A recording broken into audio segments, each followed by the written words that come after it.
Well, we have finally arrived at the week when the basketball season begins. A longer wait this year than most, if any, here in recent memory for a whole lot of reasons. Brian Higgins here across town in his office at the Mello Center is Coach Q. And Q, it's been the strangest lead up, I'd imagine you've gone into a season here. But how ready do you feel you are and ready the team is to attack what will be a very interesting 2020-2021 to get through? We're definitely ready. We're healthy, and that's the most important thing right now. Just trying to stay healthy and get to the game with your legs. And right now we're healthy. We're excited. We're anticipating, our first game and just getting to the season. And this has been a long haul for our kids, and all the credit has to go to them for following protocols, for staying healthy. And so far so good. I'm really happy for them and excited and ready to see them play.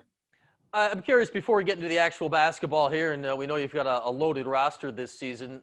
We know what your goals are basketball-wise every year. That doesn't change. But what makes a successful season this year, setting the goals aside? I mean, there will be bumps in the road. I mean, games may get moved, canceled, whatever. We don't know what's going to happen. What makes a successful season to you when you look at it big picture like that? Staying healthy and finishing. That's what's important. This is going to be a year of every year. Most years, you're going to finish the season. This year, you're hoping that you finish the season, but I think we will. I know the protocols here at our university are tremendous. We've been so far so good. We've had no positive tests.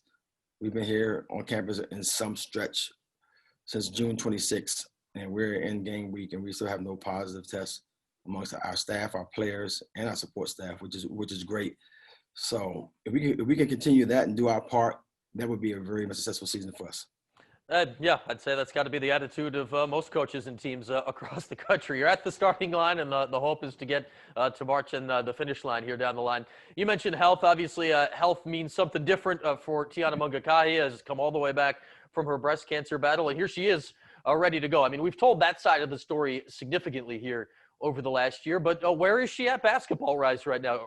She has gone through something life-altering. How has she come out the other side on the court? She's doing great. She's getting up down the court. She's moving. We've been playing live the last couple of days, and she's been amazing. She's made some amazing passes in transition and just looking more like Tiana. I think the game has really slowed down for her, and she's seeing the game a little bit differently, which I think is going to help her a lot.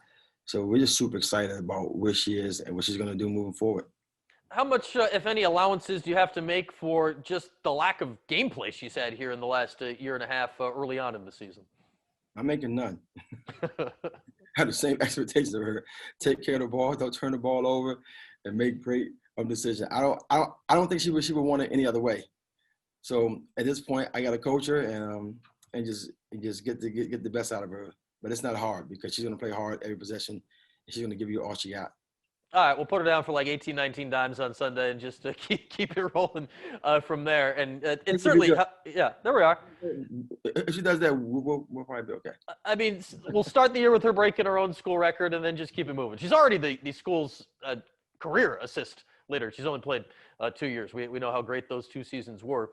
And it's going to be very interesting because Kiki Lewis had such a great year last year.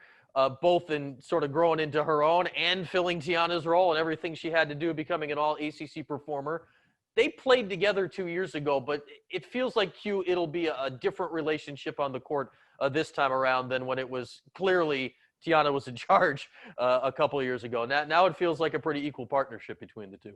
Yeah, and they've been great. They've seen me in the gym before practice working out together. You see them after practice working out together. So they're trying to figure it out, and they're continuing to figure it out, and it looks good on the court. I just tell them just continue to play hard and continue to be selfless, and then they're gonna be fine. I think that we have 2 preseason first team all conference players. I think they both, obviously you want to end the year where you started on that team. I think they both will. They just play together and play selfless and we win. That doesn't be important for us. We got to win games for them to get the accolades that they rightfully deserve. So they got to will our teams to win.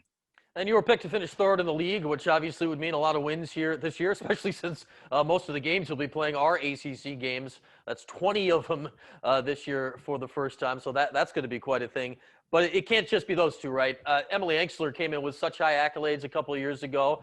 You know, up and down freshman season, started playing better last year. Everything I've seen in her, Q, it looks like she's made a leap here going into her junior year. What are your expectations for Emily this season?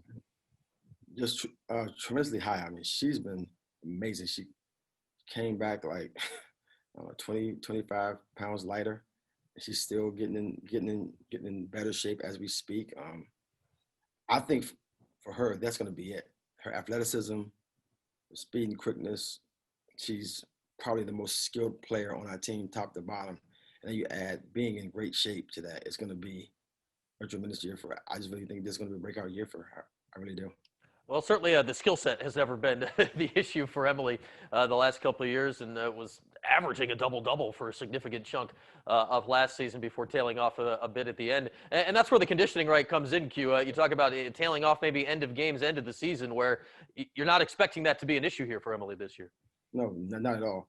She's been tremendous. I mean, she's been so good. I mean, I can't even tell you just the leaps she's made to this point, and just a tremendous 180 of a player, both her mentality, her body, just the way she's approaching every day, and I'm just really happy for her. Well, when you go by the ESPN recruiting rankings, when Emily came in, she was the top-ranked recruit in program history. And part of the reason we're excited for this season is that's no longer the case. Camila Cardoso, a number 5 recruit in the country. Priscilla Williams, another top 10 recruit. Oh, by the way, she landed at 9th in the final ESPN list. Let's start with Camila Q. You sent out a video of her dunking in practice the other day. What can she bring right off the bat? We know how tough it is for freshmen to come in and be impact players immediately, but what's a realistic expectation for such a talented player right away this season? It's tough when you have a kid that's 6'7", that runs the floor like a guard, can play above the rim. I don't know what her ceiling is, because I've never coached a player like that before. So for me, it's going to be just, getting her comfortable playing at our pace, playing at a college pace. The physicality of the game. The only thing that people can do is try to push her off the block. So she has to have a physical presence in the paint and play hard and play aggressive and just keep running to the rim and keep putting pressure on the rim. And defensively, obviously, you got a 6'7" player in the back of the zone that can change shots. So now we can get them and be a little bit more aggressive up on the ball and really make people put the ball on the floor and attack the rim. And then you got a rim protector back there who can block pretty much every shot inside the paint. Well, when you got a 6'7" top 5 recruit, I think you kind of have the general gist of what to expect. Tell us about Priscilla Williams, another top 10 recruit. She's 6'2", kind of a guard forward type. Well, what is her game she's bringing this year? She can do it all. She can shoot it. She can put it on the floor. She can score from all 3 levels. She's very athletic. She can get up the floor and play up the floor in passing lanes and guard the ball. She's a tremendous talent. And when you have a player that's kind of a hybrid type player like that, you got to try to move them around and get the best out of them and get everything you can get. So that's what we're going to try to do for her. Move her around, have her play fast, have her play aggressive, play up the floor, get out in transition and score the ball. All right, let's get a quick thought since the initial signing day passed by here within the last week or two about players coming in next year. You talk about the idea of stacking talented players on top of talented players. Well, this is a top 4 class you got this year. You got another, the current 11th ranked class signed for next year. And hey, you went back to Canada, good place to go since the all-time leading scorer of the program's from Canada, in Kayla Alexander. But you found teammates in Latasha Lattimore and Cheyenne Day Wilson. You got the big and the point guard that play together. That's a pretty cool package deal you put together. There's no question. They're both tremendously talented players. They play fast. They play up the floor. They play aggressive. They can really score in transition. They just play our way, and they really push tempo. You have players that can push tempo, get us into our offense early. That's tremendous. They are really, really good defenders. They can both guard the ball. Even Tasha being 6'4", she can get out and guard on the perimeter. She can switch 1-5 ball screens, 1-4 ball screens, whatever. So you have that kind of versatility. With those two coming in, you got a chance to be pretty good. And the rest of your recruiting class is interesting, Q, because it is not from places that you've really gotten players from before. You got 2 coming in from Texas and Armani Bartlett and Nia Wilson. and then a player from Washington, and it's not your Washington, it's the West Coast Washington, and Julietta Walker, who, assuming their season goes off without a hitch, maybe the all-time leading scorer in the history of that state. How did you go out and get these players from areas that are not traditional to Syracuse? Well, Armani Barley is a player that we've known about. She had actually verbally committed early to Tennessee, and last year she opened her recruitment back up, so we got involved in her recruitment. And that was another player that's same athletic, play up the floor, can score from all three levels on the floor, and just plays up on the rim, just super athletic kid that we got involved with, and we were very fortunate to get her. Nia Wilson is a really big point guard. She played a 1 and a 2, a hybrid guard, but she is just really in defense. She makes great decisions, and she's a really physical guard that can do what we need our guards to do in the press. Juliana Walker is a scorer. She shoots the ball with deep range, fastest behind the line. She's a spacer, and she's going to be really tough to guard. When you have someone that can cross half court and 4 steps, she can catch it and shoot it. It really extends your defense. So we were very fortunate in the class that we were able to sign. So they've been the number 11 class in the country, and we're very fortunate with that to stack the number 11 class on top of the number 4 class. That's how you win championships. Well, we know a head coach's best friend is a strong collection of talent, good ones for the future. We've hit on the good ones you got there right now. And Q, looking forward to finally seeing some basketball this year coming up on Sunday.